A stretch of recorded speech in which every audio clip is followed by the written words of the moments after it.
Station, this is Houston. Are you ready for the event? Houston, this is the space station. I'm ready for the event. U.S. Navy's at the helm. This is Mission Control Houston. Please call station for a voice check. Station, this is U.S. Navy's at the helm. How do you read me? At the helm, welcome aboard to the International Space Station. I have you loud and clear. Hey, good morning, Captain. Good morning. How you doing there, Austen? I'm good. Sir, I want to say it's an honor to speak with you this morning. Glad to be with anyone from the Navy today. It's a fine Navy day on the ground as it is here in orbit. Yes, sir. That's good to hear. So, just a brief background for the audience, because the audience will be seeing you through video, and they will be seeing me through video when it's produced. A little background about you. You spent 11 years as a member of the U.S. Navy SEAL team, and in 2004, you were selected as a NASA astronaut, and you're currently serving as commander aboard the International Space Station. So that's a pretty aggressive switch. Did you always want to be an astronaut, or did you always want to be a Navy SEAL? How did that switch come to be?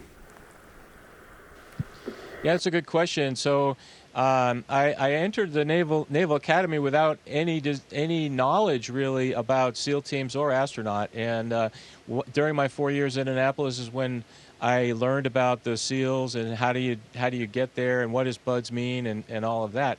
And it wasn't until I was several years into my SEAL career where I did the same with an astronaut selection, and I learned about the process, and I met a few other astronauts, one in particular, Bill Shepard, who was the commander of the space station on Expedition 1. And so that's kind of how I got a little bit interested. I really loved my job in the SEAL teams, but it was I realized, hey, it'd be kind of cool to try. Why not try to become an astronaut? If it works out, great. If it doesn't, I continue my job in the SEAL community. So that's as simple as an answer as I can give you, because it was pretty simple. So it was just kind of like the flip of a switch. You saw it and you're like, oh, well, that would be kind of cool, and you just kind of went for it. Yeah, exactly. You know, there's so many cool programs in the Navy. No matter what community or rating you're in, there's cool opportunities out there for everybody. And I just saw one, and it worked out. And I encourage everybody to kind of keep their head on a swivel and look for opportunities. And what makes the world great is you can go through doors when they open. Yes, sir. I completely agree with that. And you know, being a Navy SEAL and then becoming a NASA astronaut, there's a huge level of success with that. So how would you define success to someone else? Yeah, that's a good question too. In my mind, it's not so much about the results, although results matter, but it's about the effort and the level of preparation that one puts into it. If you set out to make rate or enter college or get into a program, and you do everything that you possibly can to achieve that, if it doesn't happen, that's okay, because you did everything within your control. So in my mind, success is sort of assessing what's in front of you, tackling all of the challenges that you can control, mitigating the risks of things that you can't control, and then just the process will be what it is. Now, that doesn't mean that it won't be disappointing if the end result isn't the same, but you can really sleep soundly if you know that you put 100% into that path. Yes, sir, I agree with that. I tell people that it's important to know how to pivot, because if you've done everything in your power and it doesn't turn out the way you want it, it's important to be able to pivot mentally from that. Just one final thought on that. If you think about any military operation, you know, there's a plan that is executed until it's often said until the first contact with the enemy, and then you have what-if contingencies, and you move out from there. And the very same thing applies in life, just like you said, Austen. So, obviously, being a Navy SEAL and a NASA astronaut, you have to stay fit. So, being up there in space, can you give the audience a demonstration of how you stay fit in space? Yeah, I'm a little bit fixed in my location here with the camera, but we have 3 exercise devices: a bicycle, a treadmill, and a big weight machine. And the weight machine is much like anything that you can configure with a bar, maybe that you can imagine. However, there's a key difference. We don't have the weight to connect to the bar. So what we do is we have a giant piston in a cylinder, and we can crank this piston up and down in the cylinder to give different levels of pneumatic resistance, and that's connected with a linkage back to the bar. So that's how we do our exercises. We're mostly concentrated around legs, deadlifts, and your larger core muscles. We do some upper body, but that's less important for us because it's about bone health that we're trying to achieve, and putting load on those large muscles in your spine is the most critical thing. And then, of course, the treadmill is what you normally expect with a treadmill. The key difference there is we have to stay fixed to it, and we wear a harness like a backpack harness, just with no backpack, and connect our hips to the floor of the treadmill, and that's how we stay fixed. Ah, okay. So you mentioned bone health. Is it like being up there in space? You know, there's no gravity. So do you think it's healthy? It's less healthy on the bones being in space? Oh, without a doubt. If we did no exercise, we would come back with severe bone density decay, much like a very elderly person or osteoporosis patient. And our bones would be very brittle and fragile. And we've learned through the course of these 20 years of manned operations on the space station that as long as you're putting load on your bones will do a good job of staying healthy. And now astronauts are coming back with almost negligible bone density loss because of exercise, loaded exercise. Oh, that's interesting. I don't think a lot of people knew that. I didn't even know that. So on the subject of staying fit and nutrition, so I know you've had an MRE, and then there's space food. Which one's your favorite and why? Oh, no disrespect to all my buddies that are deployed right now and chowing down on MREs, but space food is way better. Now, some of our food is like an MRE style of packaging, and some of it actually comes from MREs, but most of it is made in a food lab at the Johnson Space Center, and at our other international space agencies have a similar food processing ability. And so it's normal food. It's not like we're squirting energy goo out of a tube or anything like that. It's pretty darn tasty. Yeah, I think when a lot of people hear space food, they think of just the kind of dry stuff that looks like a rock, or stuff that you're squirting out of a space tube. So moving on to the next question. You've been to a lot of places, including space. You've been to Afghanistan, you've been to the Mediterranean, and you've seen lots of the Earth and outside of the Earth. So seeing all of that, what is your favorite place that you've ever been? Wow, that's tough to think about, but because you're right, it's been a lot of places. Much like anybody in the Navy, you get to travel, which is a nice benefit. But I would have to say it's a tie. My two favorite places are not on the surface of the Earth. One of them is outside of the space station on a spacewalk. Amazing. You're watching Earth below you. You've got the space station in front of you. You've got equipment, spare parts, nuts and bolts and tethers all around you, and you're out there doing a job. It's very rewarding and just super, super cool to be in your own one-person spaceship. I have had a similar feeling as submerged in the middle of the ocean in a SEAL delivery vehicle, just me and my dive buddy driving from a submarine into land somewhere with, I equate that same sort of mission accomplishment, sense of pride in knowing that you're ready to do what you're doing, and you're trained and you're doing it. So below the surface of the ocean, in the middle of nowhere in a SEAL delivery vehicle, and outside of the International Space Station in my spacesuit.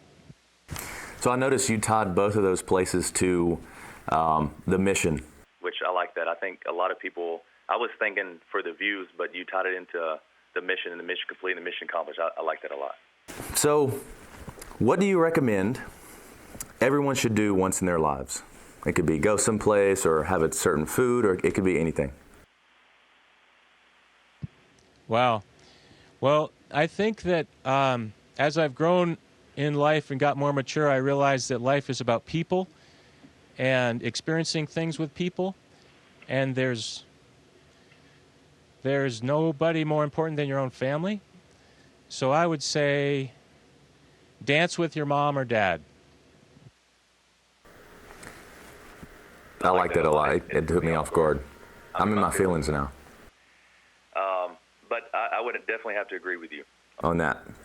So, let's see. There are Newton's laws of motion. Which is your favorite? And is there any way for you to demonstrate it there? Well, in space, it's really easy to kind of not only visualize but feel those laws. And one of my favorite ones is what you learn when you on your very first time in space, and that is however hard you push off is how much force you're going to need to stop. So we learn quickly that just a little bit of force is all it takes to float. And when you first arrive, you really don't understand that, and you start flailing around, slamming into walls, crashing way harder, realizing that you could have stopped that crash by not pushing so hard, so you don't have to react to the force that you put in. Okay. So I have written down here which STEM fields of study are most applicable in space and why. So, yeah, I'm often asked about education related to space flight, whether it's as an astronaut or an engineer. But I think the critical thing is just that critical thinking and problem solving. That's most applicable to our life here in space, and then also pre-flight and working with the team of technicians and engineers that make it all possible. So I think that I was not an engineering undergraduate major. I realized that it would be very helpful once I became a graduate student. But what I liked about I was a math major. What I liked about that major was the problem-solving aspect later in the course of study, and then on in graduate school as an engineering major, thinking through problems and all the variables that can go into a problem. So that it really helped chisel the critical thinking piece. So I would say anything related to engineering and problem solving. Okay.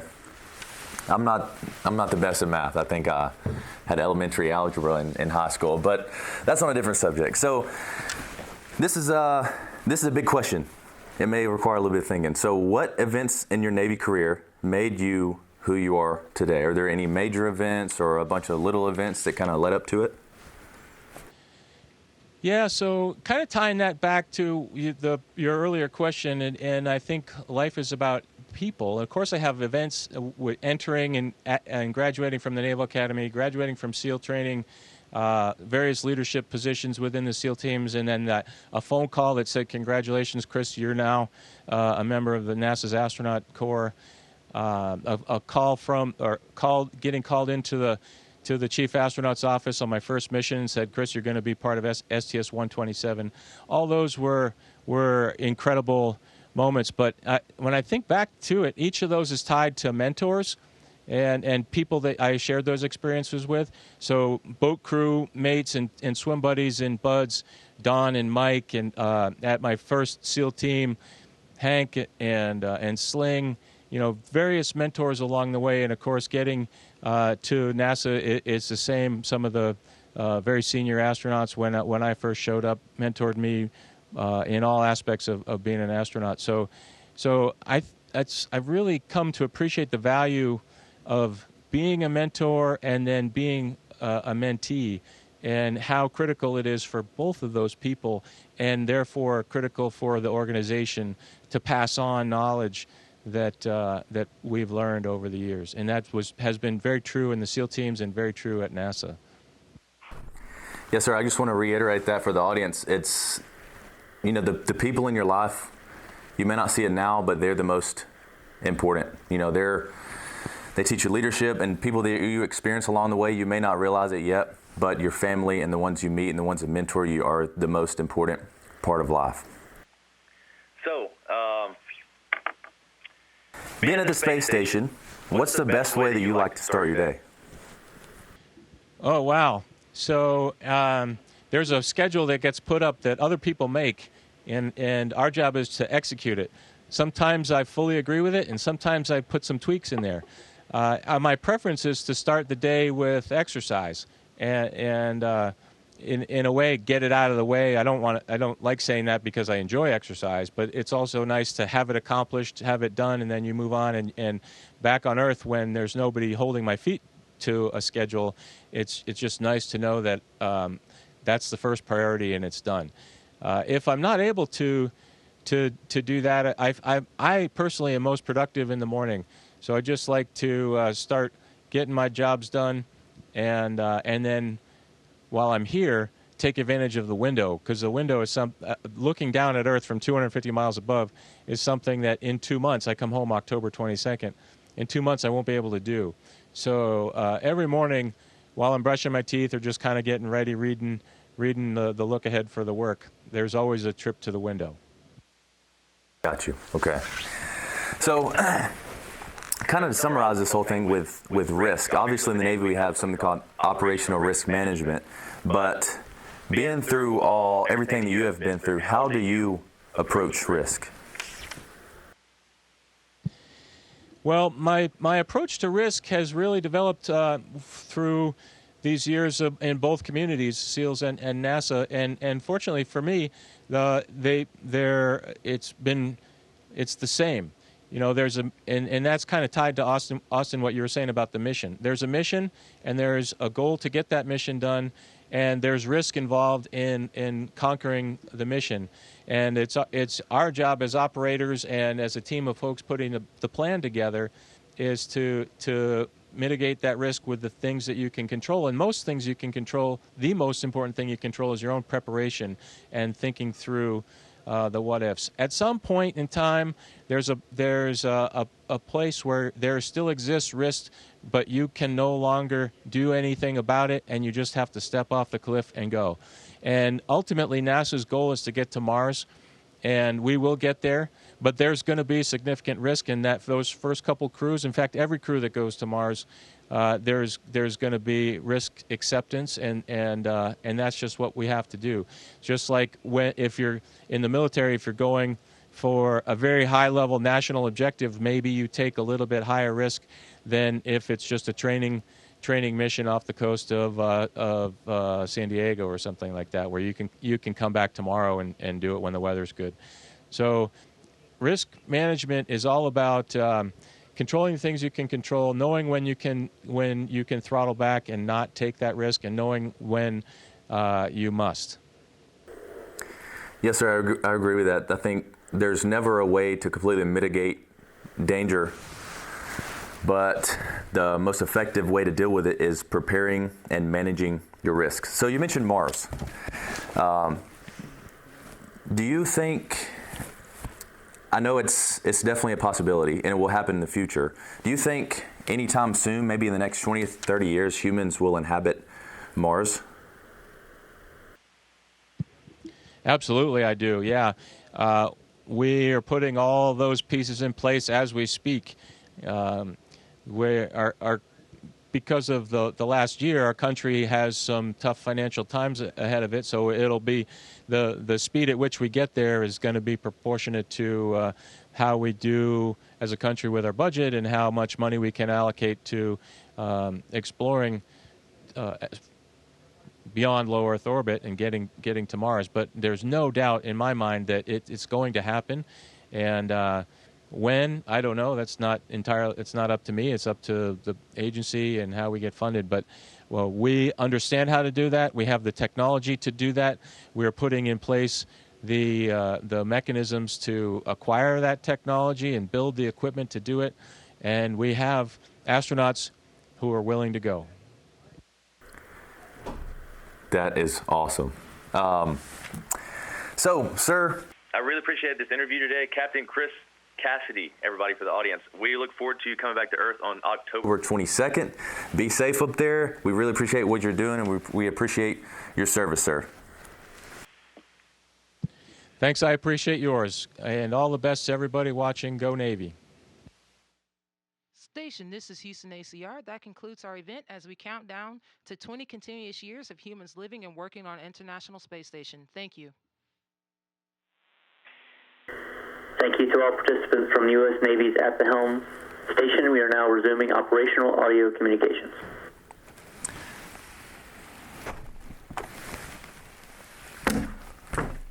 How'd it go? That was good, right?